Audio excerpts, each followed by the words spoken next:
మన తండ్రి అయిన దేవుని నుండి ప్రభు అయిన యేసుక్రీస్తు నుండి కృపయు సమాధానములు మీకు కలుగునుగాక. ప్రార్థించుదాం. సర్వోన్నతుడా పరలోకపు తండ్రి, నీ పరిశుద్ధ నామానికి స్తుతులు స్తోత్రాలు. అయోగ్యులము, అపరాధులము, ఎన్నికలేనిటువంటి వారము అయినను నీ అపార ప్రేమను బట్టి నీ హక్కున చేర్చుకునే దేవుడవని నేను ఆశ్రయిస్తూ ఉన్నా. నీ వాక్యంతో మమ్మలను దర్శించమని బ్రతిమాలుతూ ఉన్నాం. నీ వాక్యం ఏమై ఉన్నది గ్రహించే జ్ఞానాన్ని, అనుసరించే మనస్సును, వినే చెవులను మాకు ప్రసాదించమని వేడుకుంటూ ఉన్నాం. నీ దీనదాసుని మరుగున ఉంచి నీ దివ్య వర్తమానమును మాకందరికీ అందించమని మా ప్రభును నీ ప్రియకుమారుడునైన క్రీస్తు నామమున నేను అడుగుచున్నాము తండ్రి. ఆమేన్. కూర్చుందాం. ప్రభు క్రీస్తు నామమున సంఘమంతటికి శుభాలు తెలియజేస్తున్నాను. దేవుని ఉచిత కృపను బట్టి మరి ఒక మారు తోటి విశ్వాసులతో మనము దేవుని ఆరాధించేటువంటి భాగ్యాన్ని దేవుడు మనకి అనుగ్రహించినందుకు దేవునికి కృతజ్ఞతాస్తుతులు చెల్లిస్తూ ఉన్నాను. ముందుగా వచ్చి కూర్చుండేవారు వెనక బెంచీలలో కూర్చోకండి. ముందుగా వచ్చి కూర్చునేవారు ముందు బెంచీలలోనే కూర్చోండి. అక్కడ వెనకాల ఉన్న వాళ్ళు ముందుకు వచ్చేయండి అమ్మా.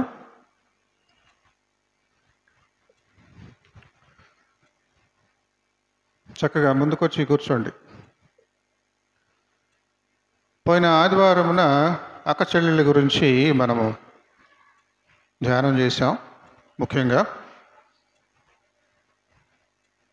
అక్క యేసు ప్రభు పాదాల దగ్గర కూర్చొని ఊసులాడుతుంది. చెల్లెలు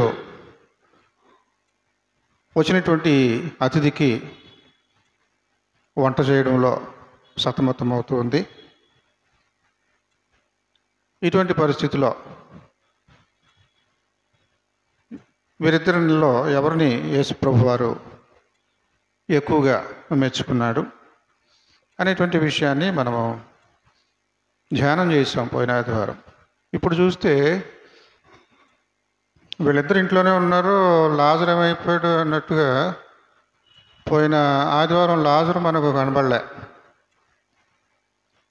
పోనీ ఇప్పుడు కనబడతాడంటే చచ్చిపోయాడు. ఏం చేయాలి ఏమ్మా? పోయిన ధ్యానంలో సరిగ్గా తమ్ముడు మరి ఏం చేస్తున్నాడు? లాజరు బయట బలాదురుగా ఉన్నాడే, ఏం చేస్తున్నాడు? లేకపోతే ఇంకా సరుకులేమైనా తీసుకురా బాబు అని చెప్పేసి తమ్ముడు వెళ్ళరాని పంపించేసిందా? అక్కడ సీన్లో కనబడలేదు. సరే, వెంటనే మరుసటి ఆదివారంలో ధ్యానం చేసుకుందామంటే మనిషే లేడు, చచ్చిపోయాడు.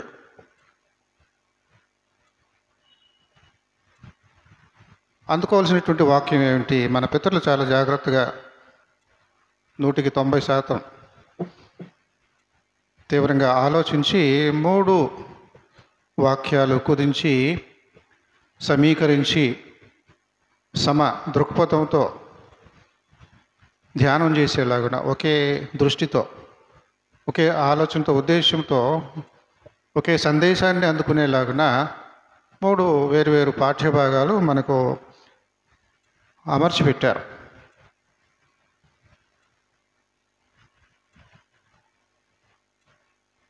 మానసికంగా కొంతమంది రోగగ్రస్తులుగా ఉంటారు. శారీరకమైనటువంటి రోగాలు ఉంటాయి, అదేవిధంగా మానసికమైనటువంటి రోగాలు ఉంటాయి. పూర్వ దినాల్లో పిచ్చోళ్ళు అంటూ ఉంటాం, ఈ రోజుల్లో అలా ఎక్కువగా అనటం లేదు. మానసికమైనటువంటి వ్యాధి, మనసుకు పట్టిన వ్యాధి. మన దేశంలో చాలా చాలా విషయాలు పెద్ద పెద్ద వాళ్ళు, రాజులు, వీళ్ళందరూ గురించినటువంటి దాఖలాలు ఎక్కువగా ఉండవు. బహుశా కారణం ఏమై ఉండవచ్చు అంటే రకరకాల మతాలు, రకరకాల భాషలు, ప్రాంతాలను బట్టి ఆ రకంగా మరి ఎన్నెన్నో విషయాలు అందకుండా పోయాయి అన్నట్లుగా ఉంది.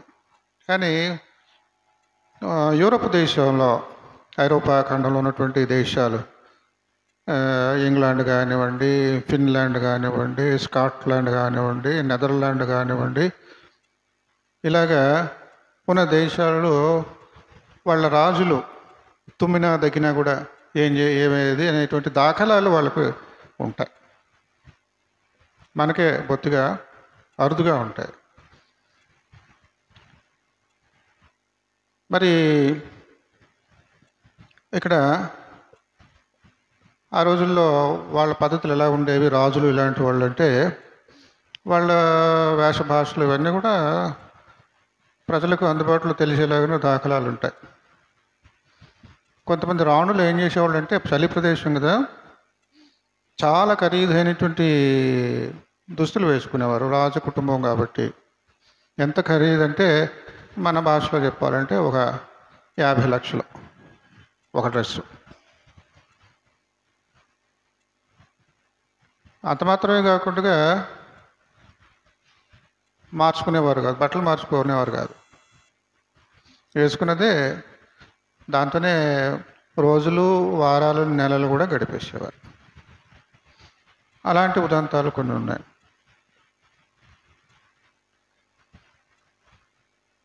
మరి ఇక్కడ మన దేశంలో చూసినట్లయితే అటువంటివి చాలా అరుదుగా అటువంటి విషయాలు ప్రజల మధ్యకు వస్తూ ఉంటాయి.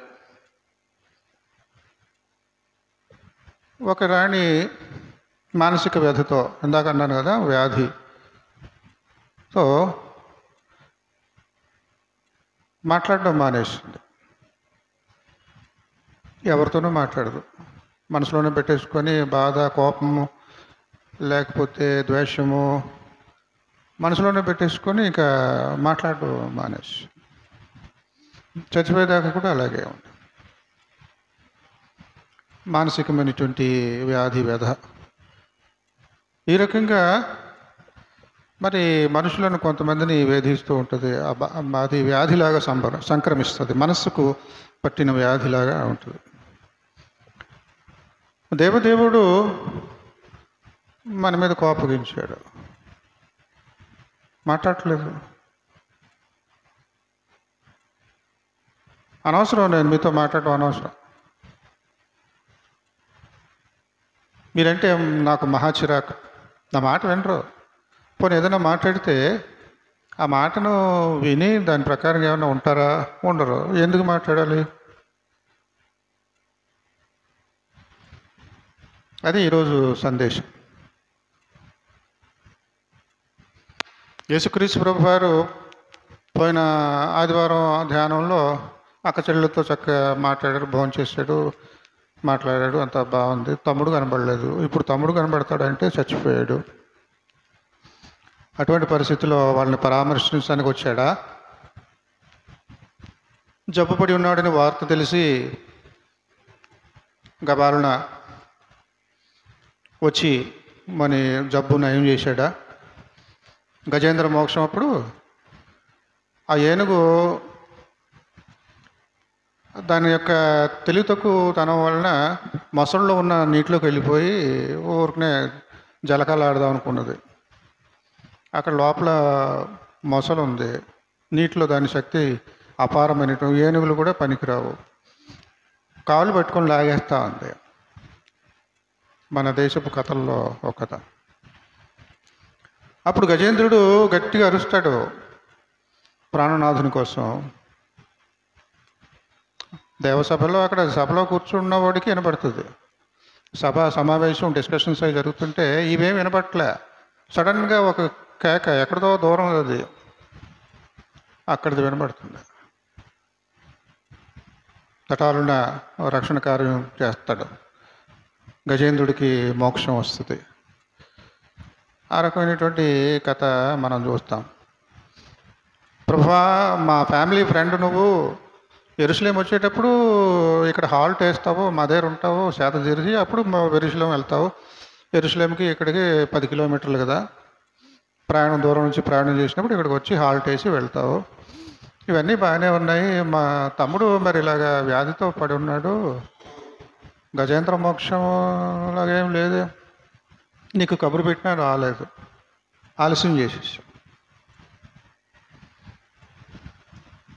ముందు వచ్చి ఉంటే బాగుండేది, తమ్ముడు చచ్చిపోయేవాడు కాదు. ప్రభా నువ్వు కబురు పెట్టగానే రావాల్సిందని బోరును ఏడుస్తున్నారు.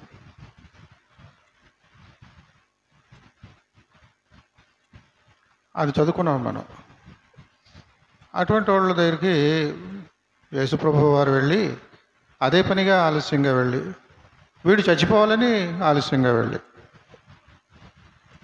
దేవుడు ఒక్కోసారి మన జీవితాల్లో కార్యాలు చేస్తున్నప్పుడు లేట్ అయిపోద్ది, బాగా లేట్ అయిపోద్ది. ఏంటి ఈ పాటికి అంతా అయిపోవాలి కదా, దేవుడు సాయం చేయాలి కదా, ఇంకా చేయట్లేదు, నిరసించిపోతాం ఎదురు చూసి.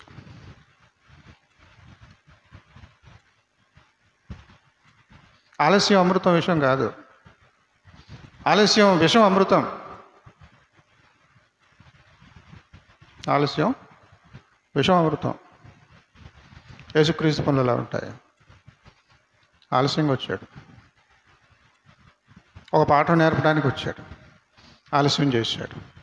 ఏమిటి ఆ పాఠం, ఏం నేర్చుకోవాలి? పునరుత్థానమును జీవమును నేనే, అది పాఠం. నువ్వు నమ్ముతున్నావా? మరియా మెతక, మార్త చాలా చురుగ్గా ఉంటుంది. యేసుప్రభు ఊళ్ళోకి వచ్చాడు, పరామర్శించడానికి వచ్చాడని కానీ ఎదురెళ్ళింది. ప్రభా నువ్వు ఇక్కడ ఉంటే బాగుండేది, చచ్చిపోయేవాడు కాదని ఆవిడ ఉంది. ఈ అమ్మాయి ఇంకా బయటికి కదలలేక మరియా ఇంట్లోనే ఉండిపోయింది. ఇంటి దాకా వచ్చాడు యేసుప్రభు వారు. మా లోపలే కూర్చొని ఉన్నది, అలా ఏడుస్తూ కూర్చొని ఉన్నది. ఇది వీళ్ళ మనస్తత్వం, వాళ్ళ పరిస్థితి. ఇక్కడ క్రీస్తు ప్రభు వారు ఆమెతో చేసినటువంటి సంభాషణ మనం చదువుకున్నాం.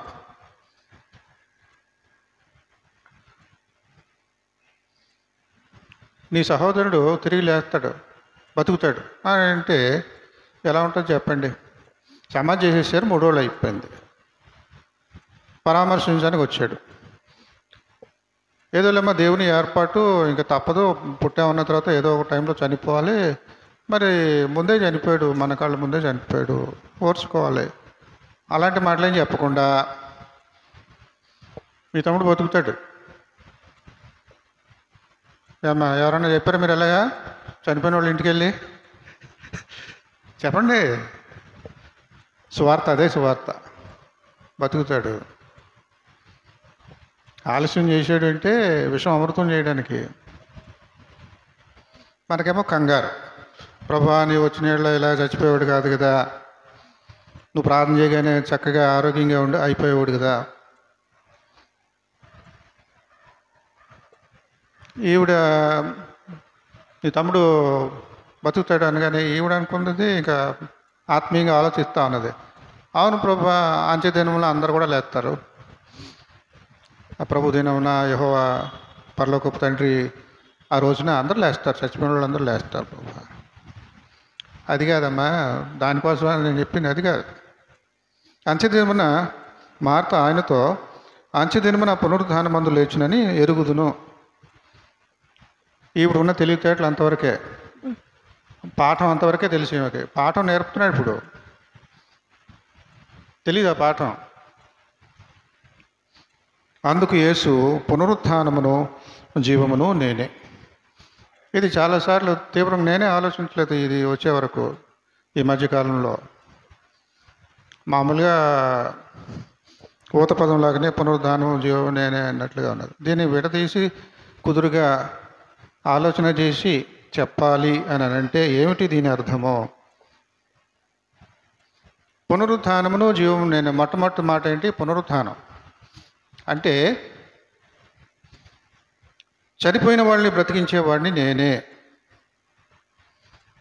చనిపోయిన వాళ్ళని బ్రతికించే వాళ్ళను నేనే, వాడిని నేనే కనుక నేను పునరుత్థానాన్ని. ఏది నా ద్వారా పని జరుగుతుంది కాదు, అసలు నేనే పునరుత్థానం. అది ఏది? డాక్టర్ ఉంటాడు, మందు ఇస్తాడు. డాక్టర్ మందు ఇచ్చాడు, బాగుపడ్డాడు. డాక్టర్ వేరు, మందు వేరు. ఇక్కడ క్రీస్తు ప్రభు వారు చెప్పేది ఏంటంటే నేనే మందు, డాక్టర్ కాదు. ప్రభు నువ్వు ముందే వచ్చి ఉంటే రోగం నయ్యేది, చచ్చిపోయేవాడు కాదు. చచ్చిపోయాడు. పునరుత్థానాన్ని నేనే. వాడు మళ్ళీ బతుకుతాడని చెప్పాను కదా. వాడు బ్రతకటానికి మళ్ళీ బ్రతకటానికి మందు నేనే.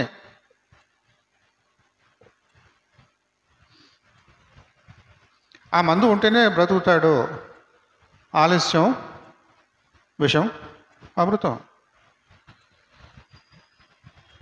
ఇంకొక మాట అన్నాడు, పునరుత్థానమును, తర్వాత మాట జీవమును నేనే. జీవమును నేనే అంటే ఏంటి? ఇది కూడా జాగ్రత్తగా విడదీసి ఆలోచించాలి. ఏమిటి అని అంటే, బ్రతికి ఉన్నవాడిని చనిపోకుండా చూసేవాడిని కూడా నేనే. మనకు ఏదో ఒక యాక్సిడెంట్ జరుగుతుంది, ఏదో ఒక బలహీనత వస్తుంది, రోగం వస్తుంది, చచ్చిపోతాం. కానీ యేసుప్రభు అనే వింత మాట, విశేషమైనటువంటి మాట ఏమిటి? చచ్చిపోవు, బతికున్నావా, బ్రతికే ఉంటావు. నిన్ను బ్రతికే ఉండనిచ్చేవాడిని నేనే, అలాగే బ్రతికి ఉండనిచ్చేవాడిని నేనే. జీవం నేనే. నీలో జీవం ఉన్నది అంటే అది నేనే. నువ్వు బ్రతికి ఉన్నావు అంటే అది నా వల్లనే. మళ్ళీ చనిపోతాననే మళ్ళీ ఆలోచన ఉండవు, రాదు నీకు. ఇంకా బ్రతుకు అనగానే నేనే. కానీ మనం చదువుకున్న పత్రిక పాఠ్యభాగంలో మరి పౌలు చాలా బాధపడుతున్నాడు. ఏ పత్రిక చదివాం, ఎక్కడ చదువుకున్నాం చూడండి ఒకసారి.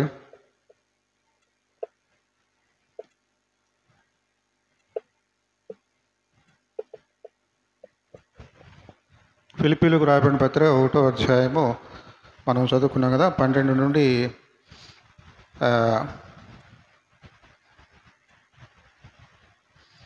21 వరకు చదువుకున్నాము.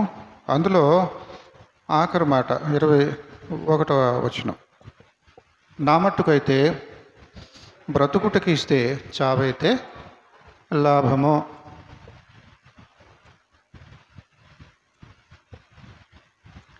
ఈయన గారికి బ్రతుకు మీద విరక్తి వచ్చేస్తుంది. బ్రతికేమంటే దానికి ఒక అర్థం ఉండాలి, పరమార్థం ఉండాలి, ఫలితం ఉండాలి. నన్ను ఇక్కడ తీసుకొచ్చి జైల్లో పారేశారు, సువార్తకు దూరం అయిపోయాను నేను అని బాధపడతా ఉన్నాను. కానీ నేను తెలుసుకున్నాను, బాధపడవలసినటువంటి పని లేదు. నేను బయట ప్రపంచంలో సువార్త ప్రకటించకపోయినా సంకెళ్ళతో నా ఆత్మీయ పుత్రులను కనగలుగుతూ ఉన్నాను. తిమోతి నా ఆత్మీయ పుత్రుడు, సంకెళ్ళలో నేను కన్నాను. ఎన్నెన్నో ఉత్తరాలు రాసిస్తున్నాను సంఘాలను బలపరచడానికి. నేను గుడికి దూరం అయ్యాను, గుళ్ళో సంఘాన్ని నడిపించడానికి అవకాశం లేకుండా పోయింది. ప్రభుత్వ రూల్స్, వెళితే కంటెంప్ట్ ఆఫ్ కోర్ట్, నేరం చేసేవని జైల్లో వేస్తారు. ఇక్కడ పౌలు, ఇక్కడ నాకున్న పరిస్థితి అది, మీకు మరికి ఎంతమందిగా ఉన్నదో తెలియదు. ఆ చర్చిలోకి వెళ్ళి ఇలా ప్రసంగం చేస్తే అరెస్ట్ చేస్తారు నన్ను. Court case. నా పరిస్థితి అది మీకు తెలియదు. ఆ గుళ్ళో ప్రసంగం చేస్తేనే సేవ, ఇంకెక్కడా లేదా సేవ చేయడానికి. పేతురు రోమాపట్నాన్ని విడిచిపెట్టి దేశాలు తిరిగాడు, గొప్ప గొప్ప ప్రాంతాలు ప్రయాణాలు చేశాడు. వాడ పగిలిపోయింది, ప్రాణాపాయకమైన పరిస్థితులు, బెత్తాలతో తన్నులు తిన్నాడు, కొరడాలతో తన్నులు తిన్నాడు. అది ఇది కాదు, రకరకాల బోడిబాడిగా ఉండిపోయాడు. బట్టలు లేకుండా ఉండేటువంటి పరిస్థితి, రకరకాల కష్టాలు. ఇప్పుడు తీరా చూస్తే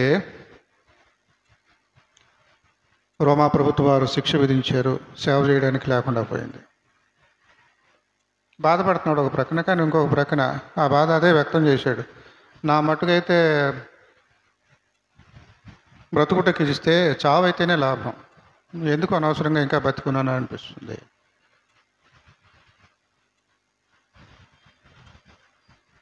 ఆ రకంగా మరి పౌలు ఎంతగానో బాధపడతాడు, కానీ ముందు మాటలు చూసినట్లయితే సంతోషిస్తాడు.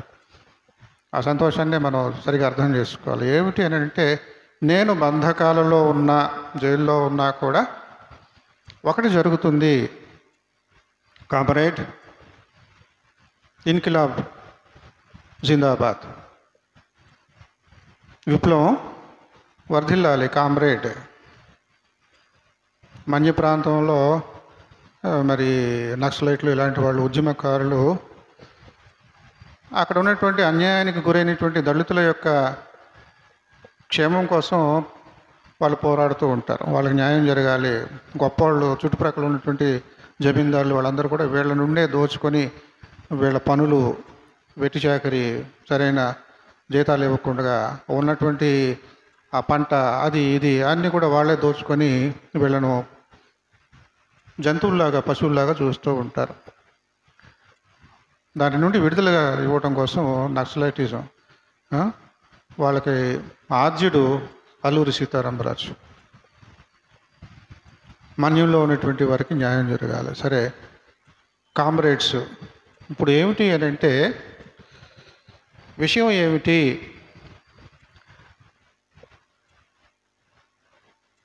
మన్యంలో ఉన్నటువంటి అనాగరికులకు న్యాయం జరగాలి, వాళ్ళకి విముక్తి దొరకాలి.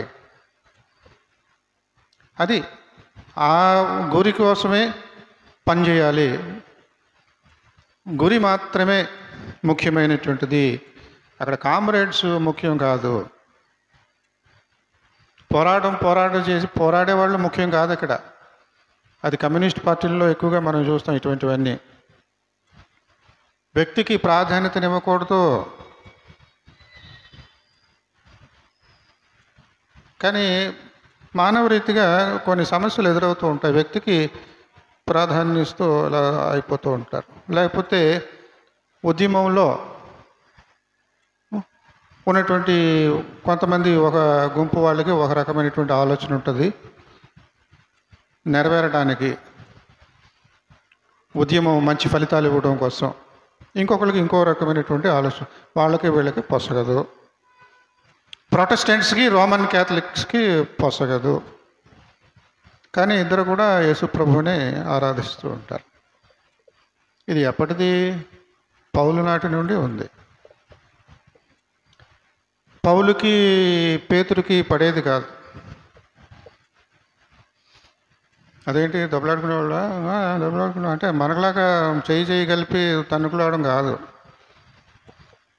భేదాభిప్రాయాలు. పేతురు చుట్టూ ఉన్న వాళ్ళందరూ కూడా ఒక రకంగా ఆలోచించేటువంటి వాళ్ళు ఉన్నారు. పౌలు చుట్టూ ఉండేవాళ్ళు ఇంకొక రకంగా ఆలోచించే వాళ్ళు ఉన్నారు. ఏమిటి అని అంటే, పేతురు ఆచారం, సాంప్రదాయం, కట్టుబాట్లు, విధులు, ధర్మాలు ఇవి వదులుకోకూడదు. మన పితరుల నుండి మనకు అది ప్రతిష్టాత్మకంగా, గౌరవార్థంగా వచ్చినటువంటి దాన్ని మనం వదులుకోవడం ఎలాగా? సున్నతి ఆచారం ఉంది. బాప్తిసం తీసుకునేవాడు నీళ్ళలో బాప్తిసం తీసుకోవాలి. ఆడు యూతుడు కాదు. యేసుప్రభు వారు వచ్చేంతకాలము నీళ్ళలో బాప్తిసం తీసుకోవడం ఆ మధ్యకాలంలో అలవాటు. బాప్తిసం ఇచ్చి యోహాను వీళ్ళందరూ కూడా పశ్చాత్తాపంతో దేవుని క్షమాభిక్ష కోసం స్నానం చేసేవాళ్ళు, జ్ఞాన స్నానం చేసేవాళ్ళు. యేసు ప్రభు వారు దానికి కొత్త అర్థాన్ని ఇచ్చాడు. ఒకడు నీటి మూలముగాను ఆత్మ మూలముగాను జన్మించితేనే కానీ దేవుని రాజ్యంలో ప్రవేశింపడు. కాబట్టి అది తీసుకోండి, మంచిదేనని యేసు ప్రభు వారు చెప్పాడు. అది బాగానే ఉంది.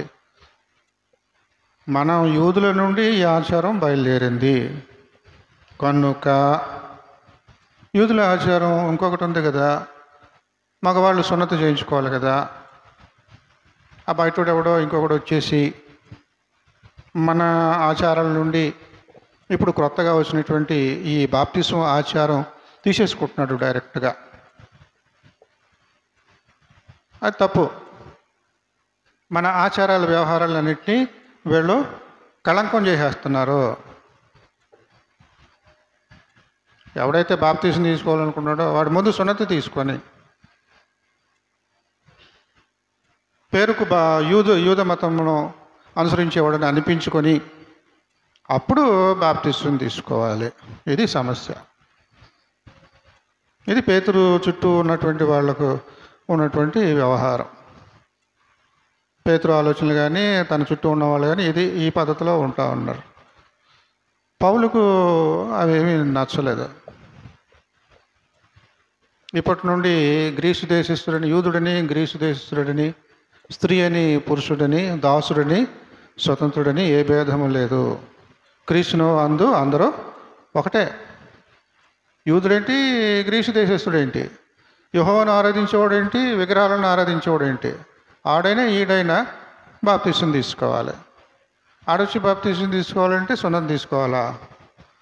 పౌలుకి ఇది పడేది కదా. అదంతా ఏదో నాటకీయంగా బయటకు చూపించుకునేటువంటి వ్యవహారంలాగే ఉంటుంది. అలాంటి మతం మనకు ఉండకూడదు, అలాంటి వ్యవహారం మనకొద్దు అని పౌలు 2 టీములుగా 2 బృందాలుగా మొదటి నుండి అలాగే విడిపోయారు. పౌలు ఏమంటున్నాడంటే చాలా చక్కటి మాట ఇది, చదువుకునేటువంటి విషయాలు. సహోదరులారా, నాకు సంభవించినది ఒకసారి చూడండి. ఫిలిప్పీలు రాసిన పత్రిక 12 నుంచి మనం చదువుకున్న పాఠ్యభాగం నుంచి. ఫిలిప్పీ 1:12. సహోదరులారా, నాకు సంభవించినవి సువార్త మరి ఎక్కువగా ప్రబలుటకే సమకూడినని మీరు తెలుసుకొనగోరుచున్నాను. నేను ఇక్కడ మీ నాయకుడిని గుళ్ళో మీతో పాటు ఆరాధన చేయడానికి నేను లేను. మీరు బాధపడకండి సంఘస్థులారా, సిమెట్రిపేట సంఘస్థులారా.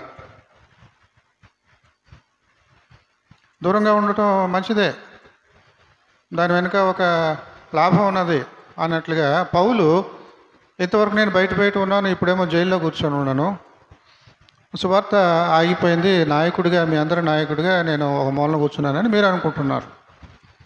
కాదు.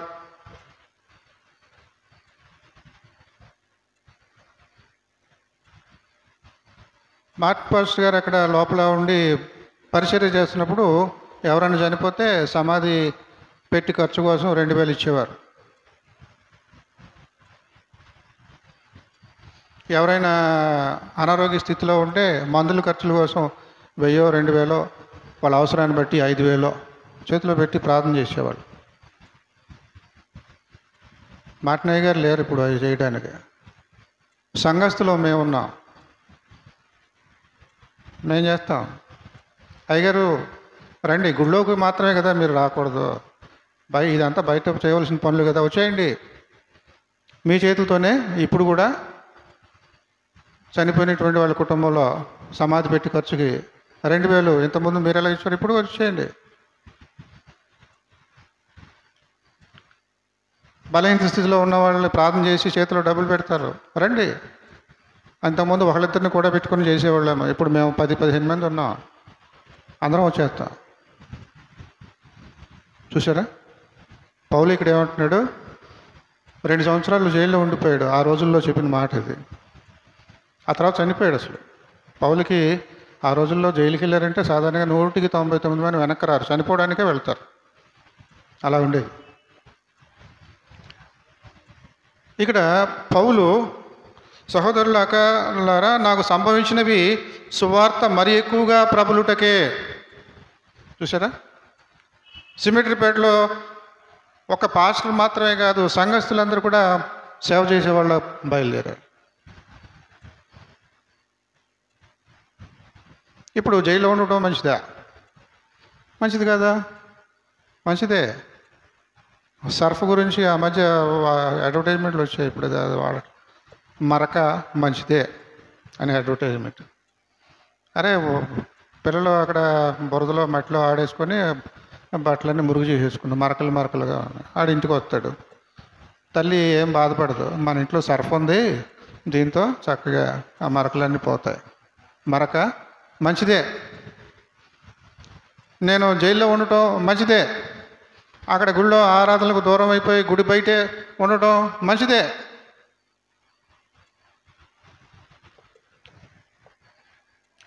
సువార్త మరి ఎక్కువగా ప్రబలుటకే సమకూడనని మీరు తెలుసుకుని కోరుచున్నారు. ఎలాగనగా నా బంధకములు క్రీస్తు నిమిత్తమే కలిగినవని ప్రేతోర్యమును సేనలోని వారికి అందరికీ తక్కిన వారికి అందరికీ స్పష్టమాయెను.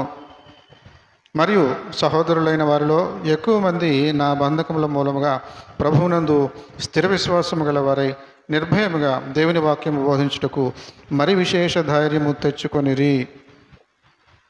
నిజమే, ఒక్కొక్కసారి ఇలాంటివి జరుగుతూ ఉన్నప్పుడు కేవలం ఒక్క వ్యక్తి ద్వారానే ఇంత పరిచర్య జరిగిపోతూ ఉంది అన్నట్లు బిల్డప్లు అవి ఉండకూడదు. విశ్వాసి అన్న ప్రతి ఒక్కడు కూడా ఒక సేవకుడే. ప్రీస్ట్హుడ్ ఆఫ్ ఆల్ బిలీవర్స్, అది మన మత సంస్కర్త మార్టిన్ లూథర్ గారి యొక్క అది మాట, ఉద్యమించినటువంటి మాట. కాబట్టి కొందరు ఇలాగా ఉంటే ఇప్పుడు 2 టీంలు అయిపోయారు. ఇప్పుడు చెప్పాను కదా ఇందాక, పేతురు టీం ఒకటిని, పౌలు గారి టీం ఒకటి. సరే బాగానే. ఏంటి ముఖ్యంగా అంటే ఈ సున్నతి వ్యవహారాలు, ఈడు మనోడు మన జాతోడు, ఆడెవడో బయటోడు వచ్చాడు, పోనీ మన జాతి వ్యవహారాలన్నీ గౌరవించాలి కదా. ఎన్ని వందల వేల సంవత్సరాల నుంచి మన జాతి ఈ పద్ధతిని అనుసరిస్తుంది. ఎవడైనా ఒకవేళ మన జాతిలోనికి మన మతంలోనికి వచ్చేసాడు అని అంటే వాడు సున్నతి తీసుకోవాలి. అక్కడ ఐగుప్తు దేశంలో, ఐథియోపియా ఆ ప్రాంతంలో ఎంతోమంది యూదులు ఉన్నారు. నపుంసకుడైనటువంటి వాడు ఉన్నాడు. వాడు మరి విగ్రహారాధికుడు కుటుంబం నుంచి వచ్చాడో తెలియదు, కానీ అక్కడ నుండి చాలామంది యూదులు యెరూషలేం దేవాలయానికి ప్రార్థనల కోసం వచ్చేవారు. అలాగే అతను కూడా వచ్చాడు.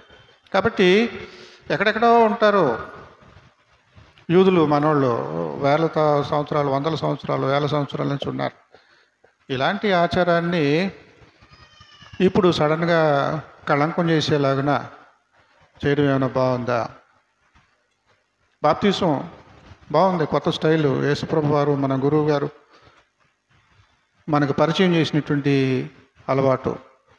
కానీ మరి ఆచారాలు, సున్నతి, అవన్నీ వదిలేస్తేలాగా.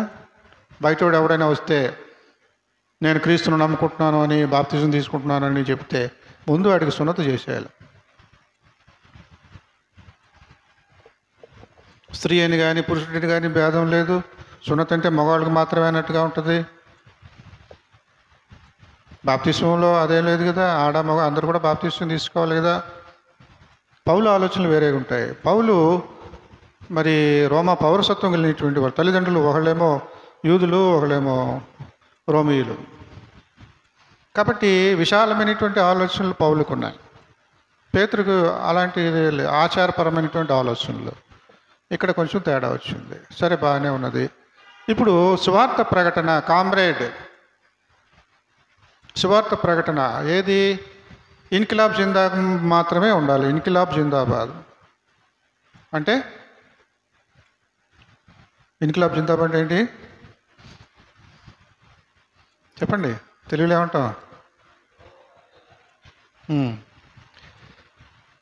అంతేగాని వ్యక్తులకు ప్రాధాన్యతనివ్వకూడదు. పోలవరం మన్యంలో ఒక లీడర్ ఉండొచ్చు, పలాసలో ఇంకొక లీడర్ ఉండొచ్చు, పర్లాకిమిడిలో ఇంకొక లీడర్ ఉండొచ్చు, దేవీపట్నంలో ఇంకొక లీడర్ ఉండొచ్చు, మన్య ప్రాంతాలలో. కానీ గురి ఒకటే. ఏమిటి? మన్యపు ప్రాంతాలలో ఉన్నటువంటి దళితులకు అన్యాయము ఇక మీద జరగకుండా వాళ్ళకి న్యాయం జరిగేలాగా చూడటము. అందరూ కామ్రేడ్స్ మాత్రమే, ఉద్యమానికి మాత్రమే ప్రాధాన్యతనివ్వాలి.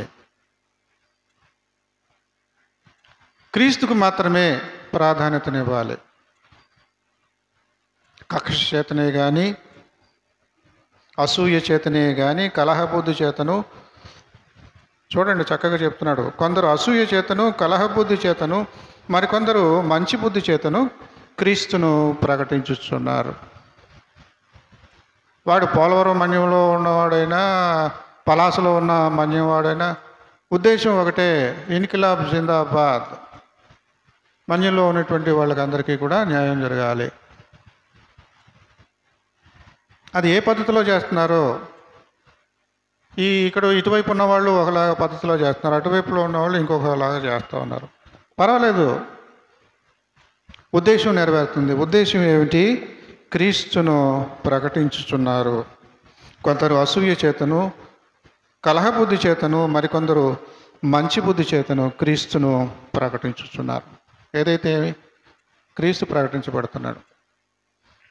వారైతే బంధకములతో కూడా నాకు శ్రమ తోడు చేయవలనని తలంచుకొని శుద్ధ మనసుతో కాగా కక్షతో క్రీస్తును ప్రకటించుచున్నారు.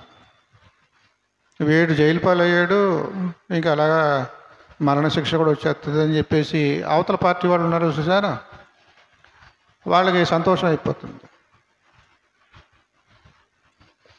వారైతే నా బంధకములతో కూడా నాకు శ్రమ తోడు చేయవలనని, నా బంధకములతో పాటు నాకు శ్రమ తోడు చేయవలనని తలంచుకొని శుద్ధ మనసుతో కాకుండా, ఇంటెన్షన్ ఉద్దేశం వేరు ఏంటి, నన్ను కించపరచాలి, నువ్వు లేకుండా మేము చూడు ఎంత బాగా చేసేసాం, నువ్వు లేకపోయినా ఇంకా బ్రహ్మాండంగా రెట్టింపు సువార్త చేసేసాం అని అనిపించుకోవాలి. చాలా లోతుగా అందరూ చెప్పరు ఇవన్నీ మనసులో పెట్టుకున్నాడు పౌలు. చక్కగా ఆలోచిస్తూ ఉన్నాడు, తన మనసులో మాటలు, బాధ, సంతోషం ఇవన్నీ కూడా ఫిలిప్పీలకు రాస్తూ ఉన్నాడు.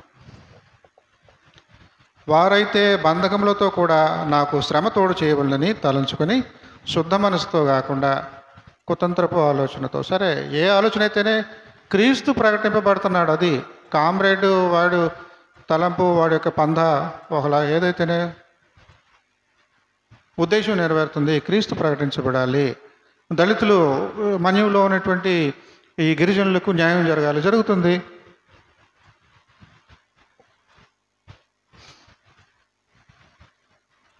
వీరైతే నేను సువార్త పక్షమున వాదించుటకు నియమింపబడి ఉన్నానని ఎరిగి ప్రేమతో ప్రకటించుతున్నారు. మా గురువు గారు పౌలు గారు, ఆయన మాకు ఏమేమి నేర్పారో అవన్నీ మేము ప్రకటిస్తున్నామని వీళ్ళు రెండు పార్టీలు, పార్టీ స్పిరిట్. ఈ రోజుల్లో అవి ఉండవు మన దేశంలో. ముఖ్యంగా వ్యక్తి పూజ, వ్యక్తిగానే ఆలోచిస్తూ ఉంటారు. అవసరమైతే ఈ పార్టీ నుంచి ఆ పార్టీకి, ఆ పార్టీ నుంచి ఈ పార్టీకి జంప్ అవుతూ ఉంటారు. అయితేనేమి మిష చేతనే కానీ, సత్యము చేతనే కానీ, మిష అంటే మాయా, మిథ్య అంటే అందులో సత్యం ఉండదు, అది సాధనంగా తీసుకుంటారు. సత్యం దాన్ని సాధనంగా తీసుకుంటారు.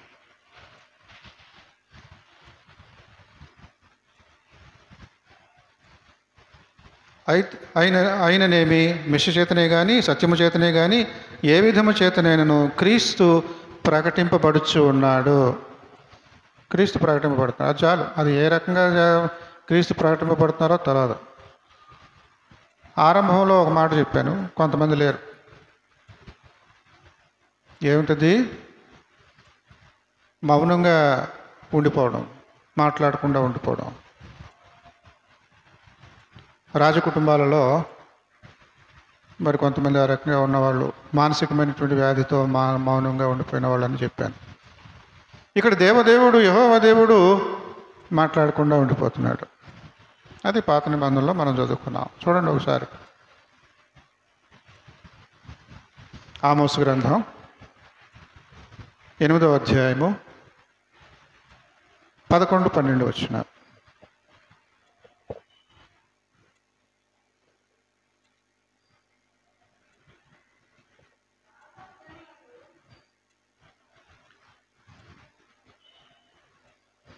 చదవండి.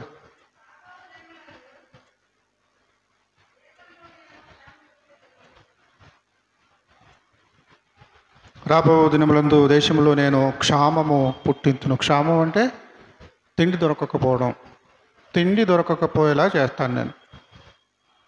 ఏ తిండి కడుపుకు సంబంధించిన తిండి కాదు, ఇది ఆత్మకు సంబంధించిన తిండి. తర్వాత చదవండి. అది అన్నపానములు లేకపోవటం చేత కలుగు క్షామము కాక యెహోవా మాటను వినకపోవటం వలన కలుగు క్షామము. యెహోవా నోరు తెరవట్లేదండి, మౌనంగా ఉన్నాడు. నోరు తెరవట్లేదు. నోరు తెరవ కొంతమంది చాలా బాధపడతారు. కొంతమంది డిప్రెషన్లోకి వెళ్ళిపోయి పూర్తిగా మౌనాన్ని పాటిస్తారు. అసలు మాట్లాడరు. ఎన్ని చేసినా ఇంకా మాట్లాడరు. గంటలు, రోజులు, వారాలు తరబడినా కూడా ఇంకా అసలు ఏం మాట్లాడరు. నోరు తెరిచి ఒక మాట మాట్లాడరు. నాయన నోరు తెరిచి ఒక మాట మాట్లాడమని కుటుంబస్తులు కొంతమంది ఆవేదనతో ఉన్నటువంటి సందర్భాలు ఎన్నో ఉంటూ ఉంటాయి. ఇక్కడ సృష్టికర్త దేవుడు నోరు తెరవట్లేదు, బాధపడుతున్నాడు. మనకు ఆకలేస్తుంది. ఆకలేస్తుందా? కొంచెంసేపు ఆగండి, 1 గంట ఆగండి. నెలలో మొదటి ఆదివారం కదా, అందరం కలిసి తినొచ్చు.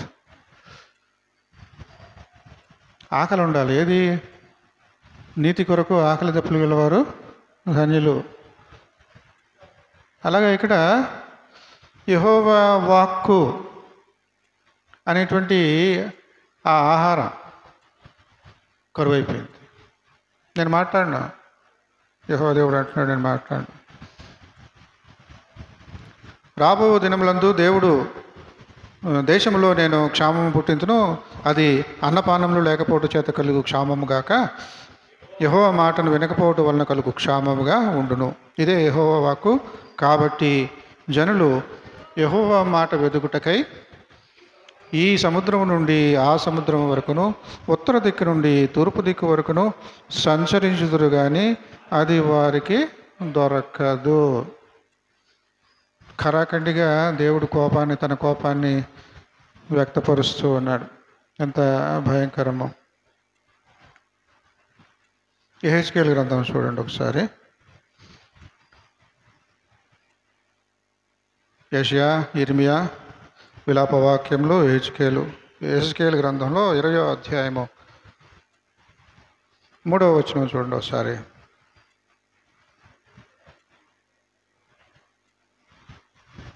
నరపుత్రుడా, నీవు ఇశ్రాయేలీయుల పెద్దలతో ఇట్లనుము, అంటే యెహెజ్కేలుతో అంటూ ఉన్నాడు అనమాట దేవుడు. ప్రభువు యెహోవా సెలవిచ్చినదేమనగా, నా యొద్ద విచారణ చేయుటకు మీరు వచ్చుచున్నారే, నా జీవం తోడు, నా వలన ఏ ఆలోచన అయినను మీకు దొరకదు. ఇదే అధ్యాయంలో 31వ వచనం. నేటి వరకును మీరు అర్పణలను అర్పించి మీ కుమారులను అగ్నిగుండము దాటించున్నప్పుడు మీరు పెట్టుకున్న విగ్రహములన్నిటికీ పూజ చేసి అపవిత్రులవుచున్నారే ఇశ్రాయేలులారా, నా యొద్ద విచారణ చేయుచుదురా, నా జీవము తోడు, నా వలన ఆలోచన మీకు దొరకదు. మౌనంగా ఉన్నవాడు ఏం ఆలోచిస్తున్నాడు చెప్పగలరా? మౌనంగా ఉన్నవాడు ఏం ఆలోచిస్తున్నాడు వాడు నోరు తెరిచి మాట్లాడితే ఇదే నేను ఆలోచిస్తున్నానని చెప్తేనే కానీ మనకు అర్థం కాదు. ఆది యందు వాక్యం ఉండిన, వాక్యము దేవుడైన, వాక్యం దేవుని వద్ద ఉండి ఏదో ఉన్నది సరే. ఆ వాక్యం కృపాసత్య సంపూర్ణుడే మన మధ్య నివసించాను. అంటే నోరు తెరిచి మాట్లాడితేనే కానీ నా నాలుకలో, నా నోట్లో మాట ఉన్నదన్న సంగతి అవతల వాడికి తెలియదు. మంచి పాటగాడు ఏం సుఖం? నోరు తెరిచి పాడేదాకా వాడు పాటగాడని తెలీదు, మౌనంగా ఉంటే తెలీదు. ఇక్కడ దేవదేవుడు ఆ రకంగా మౌనంగా ఉంటున్నాడు. సమూయేలు బాల్యంలో ఏమైంది చూడండి ఒకసారి. సమూయేలు మొదటి గ్రంథం 3వ అధ్యాయం 1వ వచనం.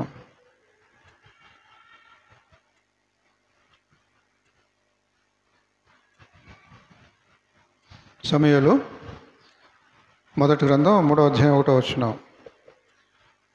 బాలుడైన సమూయేలు ఏలి ఎదుట యెహోవాకు పరిచర్య చేయుచుండెను. బాలుడైన సమూయేలు ఏలి దగ్గర ఉన్నాడు. ఆ దినములలో యెహోవా వాక్కు ప్రత్యక్షమగుట అరుదు.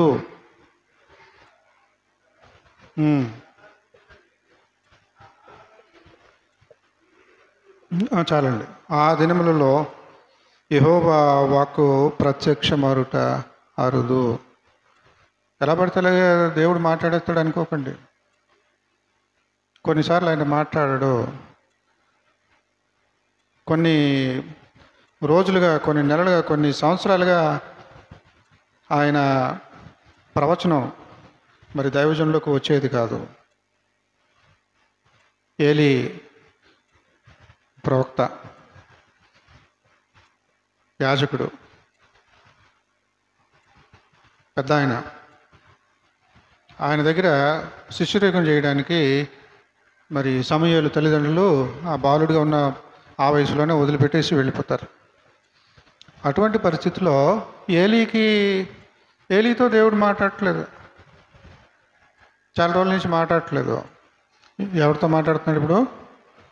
సమూయేలుతో మాట్లాడుతున్నాడు. ఏలీకే ఫస్ట్ అర్థం కాల. యెహోవా దేవుడు సమూయేలు అని పిలిస్తే ఎవరో పిలిచారు కదా, గురువుగారు పిలిచాడో, ఏలీ ఈ యాజకుడు ఈయన పిలిచాడో అనుకుని అయ్యా వస్తున్నానని వెళ్తాడు. పిలిచారు ఏంటి అని అంటే, అయ్యో నేను పిలవలేదే. మళ్ళీ ఇంకోసారి యెహోవా దేవుడు సమూయేలు అని పిలిస్తే గురువుగారు పిలిచాడు అనుకుంటాడు. మళ్ళీ గురుగారు నేను పిలవలేదు బాబు, అది దేవుడే నీతో మాట్లాడుతున్నట్టు నాకు అర్థమవుతుంది. ఈసారి పిలిస్తే కనుక ఇంకొకసారి అలాగే వస్తే కనుక చిత్తం ప్రభా నేను ఉన్నానని చెప్పు. దేవుడితో మాట్లాడు, దేవుడు నీతో మాట్లాడుతున్నాడు. ఇక్కడ మనం చదువుకున్నటువంటి ఈ పాఠ్య భాగంలో ఆమోసు గ్రంథంలో మరి పరిస్థితి ఏమిటి అని అంటే, దేవునికి కోపం వచ్చింది. దేవుడు ఇశ్రాయేలుతో మాట్లాడదలుచుకోలేదు కనుక ఇశ్రాయేలీలు బుద్ధి తెచ్చుకోవాలి, మారు మనసు కలిగి ఉండాలి, ఆత్మీయమైనటువంటి ఆకలి దప్పులు కలిగి ఉండాలి, ఆత్మీయమైనటువంటి క్షామాన్ని మీకు కలగజేస్తాను. తిండి దొరకదు మీకు, పంట పండదు మీకు, పంట పండకపోతే అది క్షామం. ఆ రకంగా మరి మీకు తిండి గింజలు దొరకవు, మీ ఆత్మీయమైనటువంటి రీతిలో మీరు చనిపోతారు అన్నట్లుగా ఆమోసు ప్రవక్త ద్వారా దేవుడు మాట్లాడుతూ ఉన్నాడు. లాజరు చచ్చిపోయాడు సువార్త పాఠ్యభాగంలో.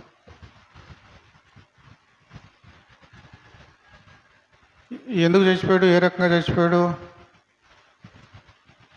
ఇందాక ముందు వచ్చిన వాళ్ళకి తెలుసు. నేను ఇదే 10 సార్లు అనమన్నా అంటూ ఉంటాను. గుడికొచ్చి ఆరాధనలో ప్రసంగం వింటున్నాం అని అంటే అది మొదటి నుండి వింటున్నావా లేదా? ఎందుకు వింటున్నాం, ఎలా వింటున్నాం? లాజరు చనిపోకూడదు, చనిపోయాడు. ఒక పాఠం నేర్పడానికి యేసుప్రభు వారు లాజరును చావుకు గురి చేశాడు. జబ్బు చేసినప్పుడు కబురు పంపించాం కదా, వచ్చేయాలి కదా. ఇలా వచ్చేస్తే నువ్వు ముందే వచ్చేస్తే చచ్చిపోయేవాడు కాదు కదా. ఏటి ప్రభు ఇలా చేసావు? మరియా మార్తలు బాధపడుతున్నారు. ఆలస్యం విషం అమృతం. ఇవన్నీ ముందు చెప్పేశాను. ఆలస్యంగా వచ్చిన వాళ్ళు కొంచెం ఇన్ఫర్మేషన్ కోసం మళ్ళీ చెప్తున్నాను. చెప్పిందే మళ్ళీ చెప్తున్నాడు ఎట్లా అని మీరు బాధపడకండి.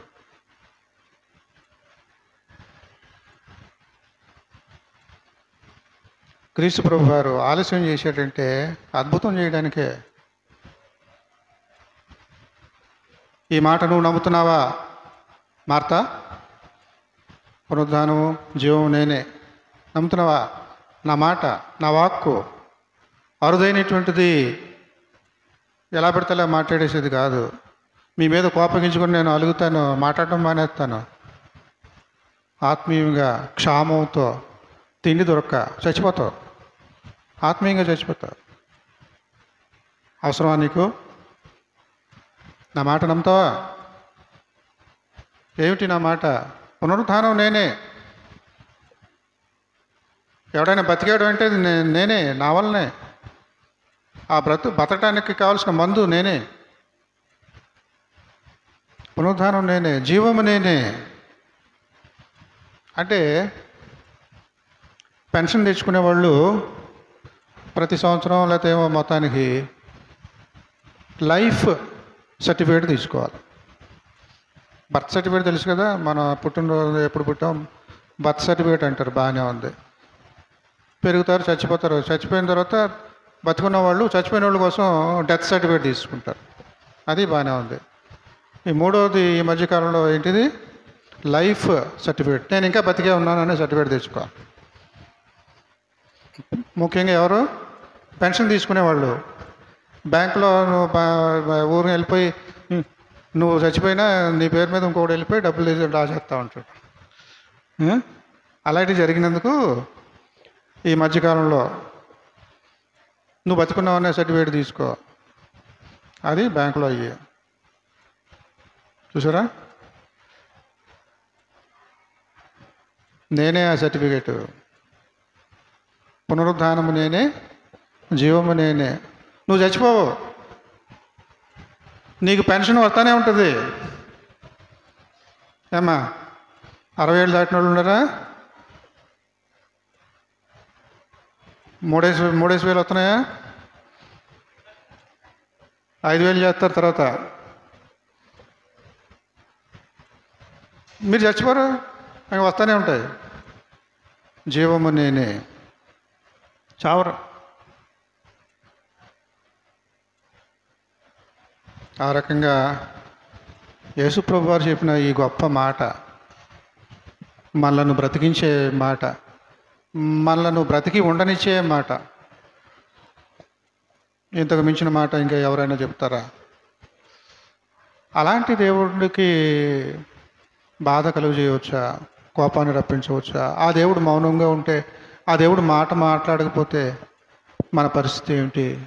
మన ఆత్మీయ పరిస్థితి ఏమిటి? వర్షం పడకపోతే మొక్కలు మొలుస్తాయా?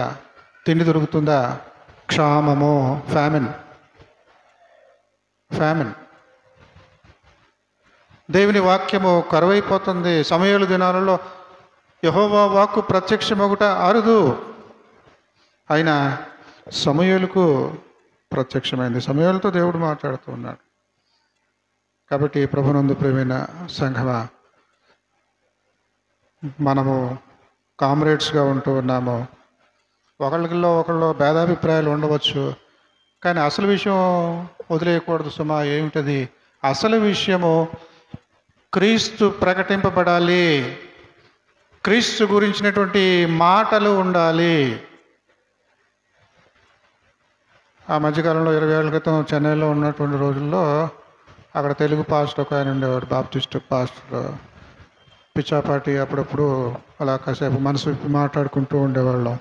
రోజులు మారిపోయినాయి, స్వార్థ సేవ కూడా బిజినెస్ లాగా అయిపోయింది. ఇలాంటి మాటలు కొన్ని మాట్లాడుకుంటూ ఉన్నాడు. అప్పుడు ఒక ఇంగ్లీష్ మాట తోచింది. ఏమిటంటే మినిస్ట్రీ అన్నారు. ఏ రకమైన మినిస్ట్రీ? 2 రకాల మినిస్ట్రీలు ఉన్నాయి. ఒకటి కేర్ మినిస్ట్రీ, పట్టింపు సేవ, కేర్ పట్టింపు. ఇంకోటి కెరియర్ మినిస్ట్రీ. అంటే యేసు ప్రభు కనబడుతున్నాడో లేదో కానీ అక్కడ సభలు జరుగుతున్నాయి. ఇదిగో పలానా ప్రసంగికుడు ఫోటోలే కనబడతాయి, కానీ యేసు ప్రభు ఫోటోలు ఎక్కడైనా చూసారా మీరు? సభలకి ఎన్ని రకాల ఫోటోలు చూశారు మీరు? ఎన్ని వెరైటీ యేసు ప్రభు ఫోటోలు చూశారు? ప్రసంగికుల ఫోటోలే కనబడతాయి. కాబట్టి 2 రకాల సేవ. కేర్ మినిస్ట్రీ, పట్టించుకునేటువంటి సేవ.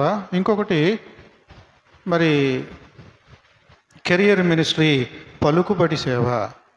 పట్టించుకునేటువంటి సేవ అవసరం, పలుకుబడి సేవ అనవసరం. ఏ స్థితిలో మన భయభక్తులు ఉన్నాయో ఒకసారి మళ్ళీ మనం పరీక్షించుకోవాలి. మనం కలిగినటువంటి కష్టాలలో ఇక అనవసరంలే, చాలు ఇప్పటిదాకా, ఇక చావైతే లాభము అని అనుకుంటున్నావా? పౌలు ఎన్నెన్ని చేసి అలా అన్నాడు. అయినా కానీ మాట వరుసగా అలా అన్నాడు. నేను ఇక్కడ బంధకాలలో ఉండటం నష్టం కాదు, నాకు కష్టం కాదు, నేను కృంగిపోను, లేకపోతే నాకు అవమానం జరిగిందని అనుకోను, నేను సంతోషిస్తున్నాను. నేను బయట ఉండి సేవ చేస్తుంటే 100 ఆత్మలు రక్షించబడేవి. ఇప్పుడు నేను లోపల ఉన్నందుకు 200 ఆత్మలు రక్షించబడుతున్నాయి. నాతో ఉండే వాళ్ళందరూ కూడా బాధ్యతగా తీసుకొని వాళ్ళు నేను చేసేలాగానే వాళ్ళు చేస్తున్నారు. ఇప్పుడు రెట్టింపు పరిచర్య జరుగుతూ ఉన్నది. నేను లోపల ఉన్నందుకు రెట్టింపు పరిచర్య జరుగుతుంది. బయట ఉంటే ఇలా జరిగేది కాదుగా. 100 మందికి మాత్రమే రక్షింపబడేవారు. లోపల ఉన్నందుకు, నేను జైలు పాలైనందుకు 100కు బదులుగా 200 మంది రక్షింపబడుతూ ఉన్నారు.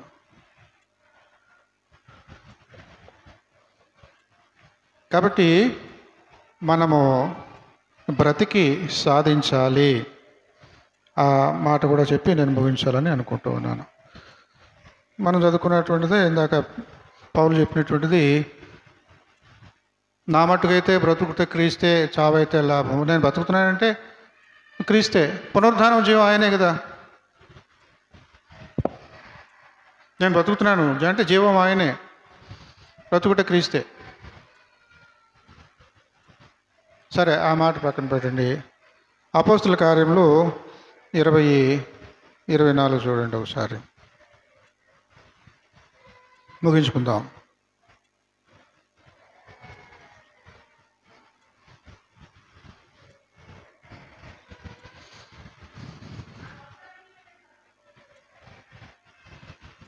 మధ్య నుండి చదువుతాను చూడండి. నేను ప్రభు అయిన యేసు వలన పొందిన పరిచర్యను తుదముట్టింపవలనని నా ప్రాణమును నాకెంత మాత్రమును ప్రియమనిదిగా ఎంచుకొనుట లేదు.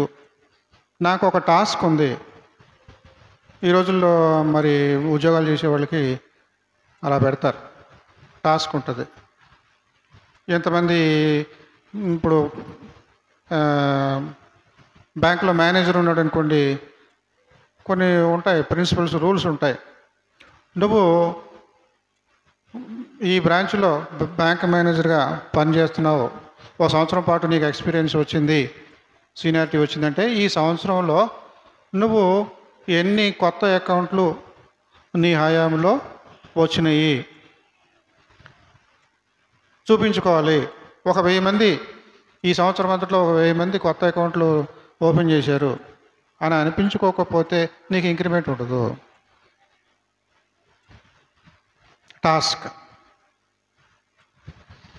పౌలు అంటున్నాడు, నా పరుగు తుదముట్టింపవలనని నా ప్రాణమును నాకెంత మాత్రము ప్రియమనిదిగా ఎంచుకొనుటలేదు. టాస్క్ అన్నమాట. కామ్రేడ్ ముఖ్యం కాదు, మనిషి ముఖ్యం కాదు, అక్కడ గురి ముఖ్యము. అక్కడ చేరుకోవాలి. ఏమిటి గురి? క్రీస్తు ప్రకటించబడాలి, అదే గురి. ఇంకొక మాట చూడండి, ప్రాణం అంటే లెక్కలేదు, ప్రాణం అంటే లెక్కలేదు అనుకుంటే అలాంటి ఆలోచనలు ఉన్నప్పుడు ఎలాంటి మాటలు వస్తాయి చూడండి. కీర్తనల గ్రంథం నుండి చూడండి ఒకసారి, 37:3.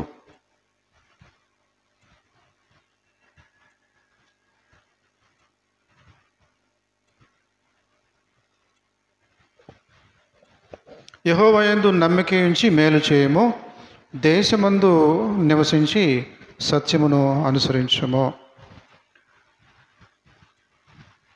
ఈ జనారణ్యంలో ఉండటం అనవసరం. నా మాట వినేవాళ్ళు, నాకు నచ్చిన వాళ్ళు నా చుట్టూ లేరు. జనం లేని చోటుకు వెళ్ళిపోతే బెటర్. దేశమును విడిచిపెట్టి అరణ్యంలోకి వెళ్ళిపోయి సన్యాసిలాగా జపం చేసుకుంటూ కూర్చుంటే వదిలిపోద్ది, విసిగిపోయి ఇలాంటి ఆలోచనలు వస్తాయి.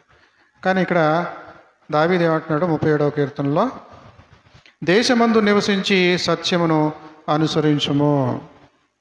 ఉండు, చచ్చిపోతే బాగుంటుందని అనుకుంటా. పౌలు అంటున్నాడు, లేదు, అన్ని రకాలుగా నేను కష్టపడుతున్నాను, చచ్చిపోతేనే బాగుంటుంది అనిపిస్తుంది అన్నట్టుగా పౌలు చెప్తూ ఉన్నాడు. ఇంకొకటి చూడండి, మనకున్నటువంటి కష్టాలు ఇంకొకరికి ఉండకపోవచ్చు, కనుక మనము ఏ రకంగా మన గురించి ఆలోచిస్తాము. ఇంకొకరు ఉండకపోవచ్చు, ఆ కష్టాలు మనకే ఉండవచ్చు. ఏమిటి? 102వ కీర్తన 7వ వచనం. రాత్రి మెలకువగా ఉండి ఇంటి మీద ఒంటిగానున్న పిచ్చుక వలె ఉన్నాను. చూసారా?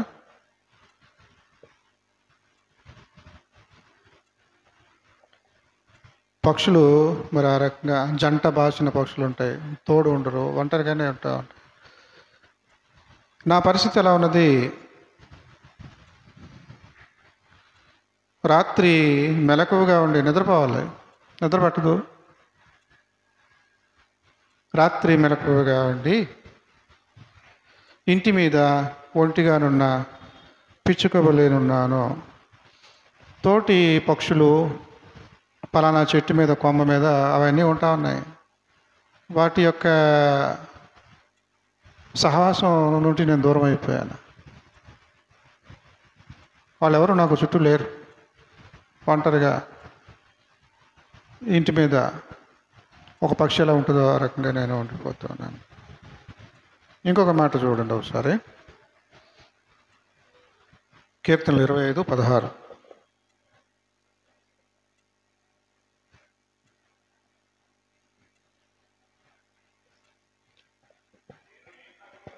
నేను ఏకాకిని, బాధపడేవాడును, నా వైపు తిరిగి నన్ను కరుణింపుము.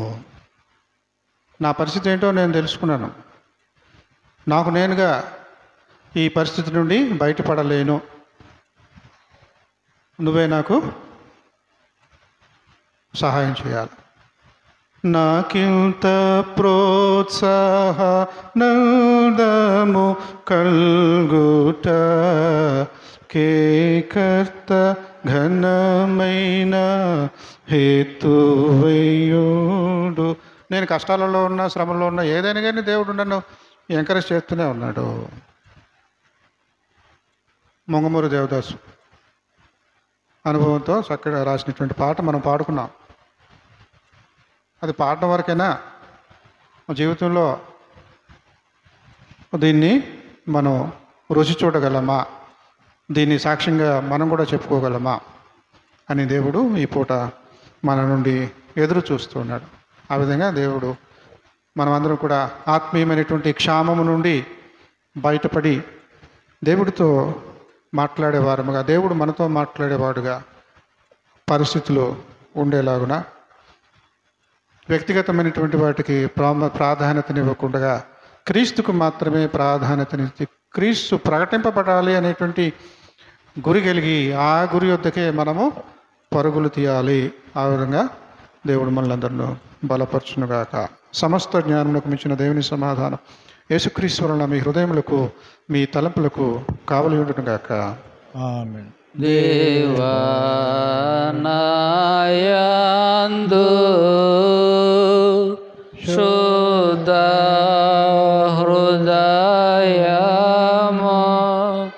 కలుగజేయుము,